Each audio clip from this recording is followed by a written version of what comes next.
OneC Script is a programming language used in the OneC Enterprise platform. Using OneC Script, we can react to user actions, validate entered data, automatically set field information, perform calculations, interact with the database and other system objects. OneC Script is used to modify application behavior, automate business logic, and define how users interact with the configuration. Each metadata object of the OneC Enterprise platform, catalog, documents, report, as well as their form, have structures called modules. These modules will contain the code for the object to use it. The main goal of OneC Script is to extend the behavior of the configuration objects beyond simple data storage. To read user interaction, the forms have events.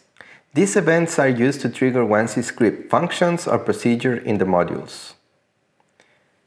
These events can be the user clicking a button, editing a field, or adding an item to a value table when the configuration is running in enterprise mode.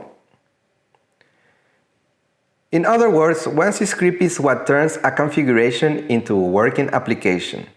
OneC Script is a high-level business-oriented language. Its syntax is readable and designed to be easy to learn even for beginners. At the same time, it's powerful enough to build complex business solutions.